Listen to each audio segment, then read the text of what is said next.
Hello, my lovelies. I wanted to do something a little bit different than normal. I wanted to talk about something that is very near and dear to my heart, and that is my profession.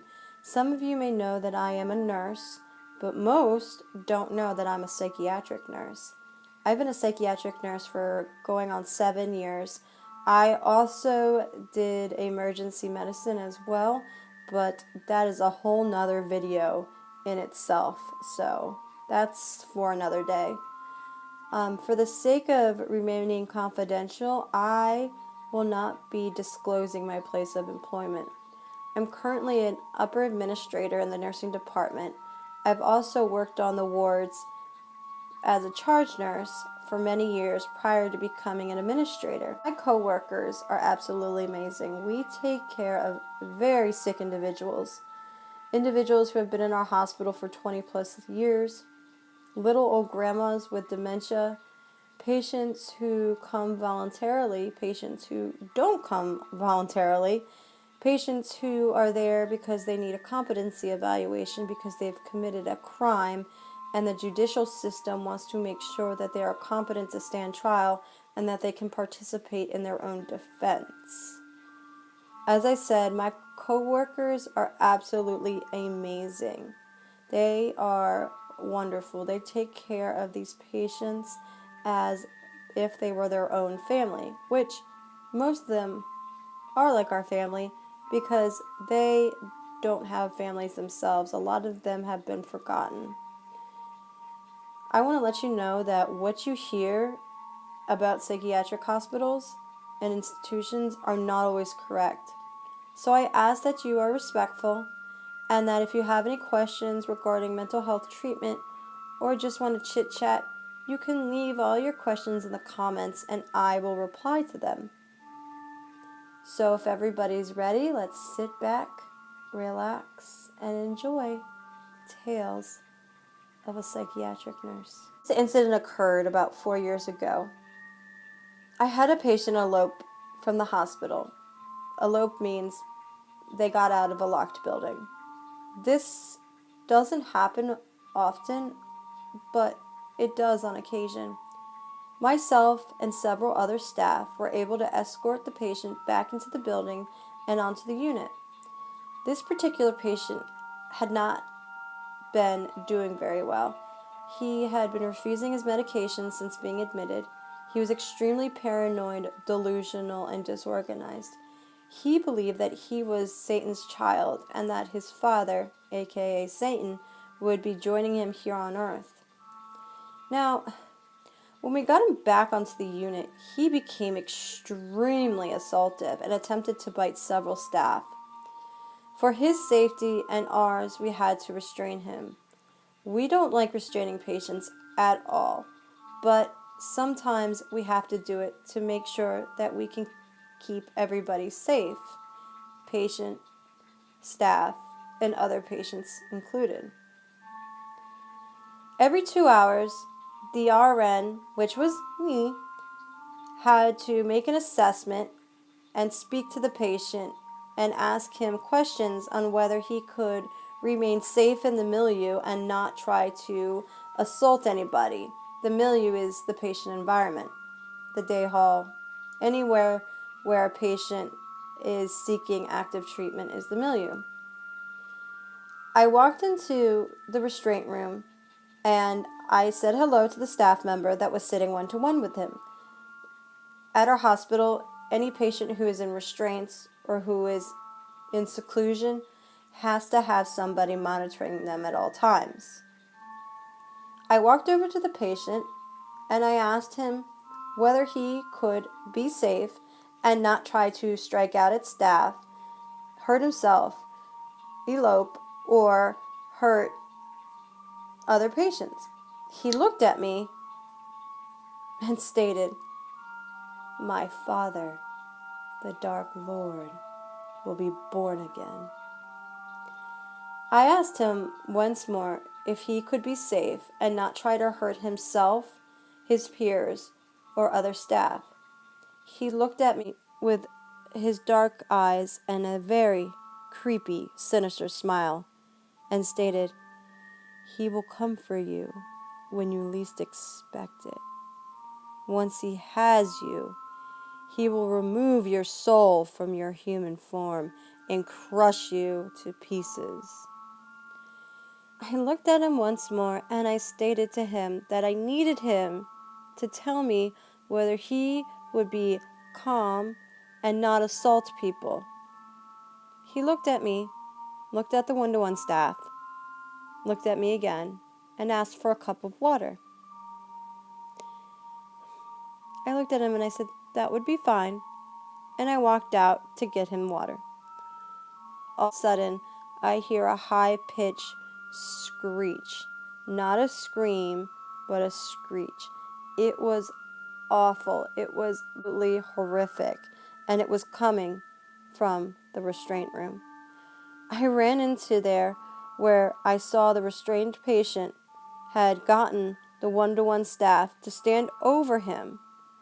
And at that time, I wasn't sure who was screaming because the 1-to-1 staff, his back was towards me. As I started to walk around to be able to see the front of the staff, I realized it was the staff that was screaming. The patient had ended up biting the staff's left forearm. Once the patient saw how many staff responded to the scream, he let go of the staff's forearm. The patient then looked at all of us and screamed, "Hail Satan! The blood of the man has been shed for your second coming." Then he spit the chunk of flesh and blood onto the floor. Needless to say, I was freaked out. I kept my cross necklace with me for a long time after that incident. This incident occurred in the 70s, the exact date because it's not my story, it's my coworker's. My coworker was working in an all-men's ward at this time. Back in the day, they didn't have co-ed wards like they do now. She had a patient who was a frequent flyer, and a frequent flyer basically just means that they come to the hospital frequently. He was very sick and he was a paranoid schizophrenic. He would call the White House and state that he was a paranoid schizophrenic who would call the White House and state he was going to kill the president. I really don't know who the president was at the time. It was either Nixon, Ford, or Carter, so you can imagine which one he was probably threatening. She stated that the Secret Service would always call back to the hospital and say, "Excuse me, your patient keeps calling us and saying he's going to kill the president. You know we take all threats extremely seriously." She would tell them that she was very sorry and that she would put the patient on phone restrictions. All the times she was taking care of this patient, the Secret Service had never come to the hospital to question him. She stated that the Secret Service would come and question other patients that called the White House and threaten higher officials, but that the Secret Service had never once come out to question this patient. When the Secret Service would come out to interview patients, they would complete something called a threat assessment, which would score the patient on whether they were actually a high, moderate, or low threat to actually assassinating a government official. One day, my coworker received a phone call from the security guy out in the lobby. He stated that this patient had visitors. She thought this was strange because he doesn't have any family and he hardly ever got visitors. When security checked the visitors in and searched their belongings, yes, they searched them, even though that they were government officials, because we make sure that nobody brings contraband into the hospital. The security had brought the visitors back, and the visitors stated that they were Secret Service and that they were here to complete a threat assessment on the patient that had continuously called the White House. My coworker again thought this was strange because as stated prior, the Secret Service had never come out to assess this patient before. This patient had been in the hospital for 10 plus years and would call the White House 5 times a day if he wasn't on phone restrictions. She asked to see their badges to make sure that they were legitimate. They presented their badges to my coworker, and she thought that they looked real because, honestly, she really had no idea. She thought that they looked real because, honestly, she had no idea on what their badges were supposed to look like. The Secret Service asked to meet with the patient alone, and back in the 70s, they were allowed to meet with the patients by themselves. Nowadays, patients are not allowed to visit with their visitors alone. They can either visit on the day halls, or they can visit in the small conference room, but staff have to be with them the entire visit. The worker had shown the Secret Service men to a small conference room, and then she went and gathered the patient from his bedroom. She brought the patient into the small conference room, introduced the patient to the Secret Servicemen, and told the patient that they were here to ask him some questions. This particular day, this patient was having a good day, so he consented to meet with the Secret Servicemen. Apparently, if this patient was having a bad day, he refused to talk to anybody. Back in the 70s, most of the doors were not locked. A lot of the times, the patients could come and go as they please. My coworker told the Secret Servicemen that either they could meet in the conference room or they could go out on grounds and take a walk. The Secret Service men said that the conference room would be fine for them. My coworker stated that they could use the phone that was located in the conference room when they were completed to phone the nurses station and tell the nurses that they were done. The Secret Service nodded at my coworker as if they understood. My coworker left the room and went about her regular duties, and before she knew it, it was an hour later. She had realized that she had forgotten that this patient was meeting with the Secret Servicemen in the small conference room. So she walked back to the room, opened the door, and realized both Secret Servicemen and the patient were missing. She didn't know what to do. She became extremely frantic and started running around looking for the men and the patient. She couldn't believe that they were gone.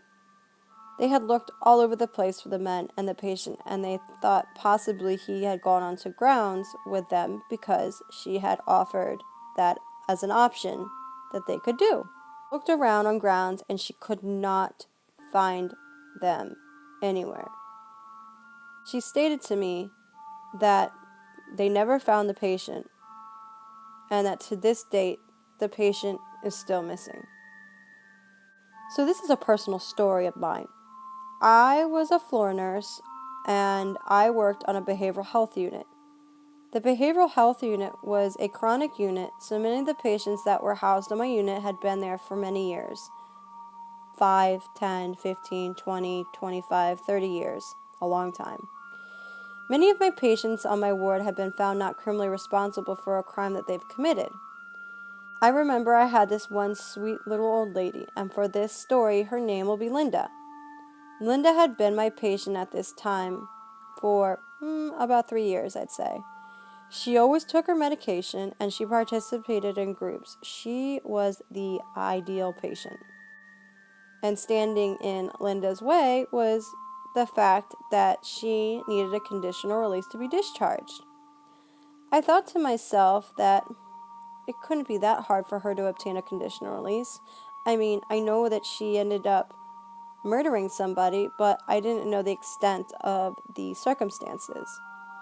And for those who don't know what a conditional release is, it's kind of like a parole agreement in the psychiatric world.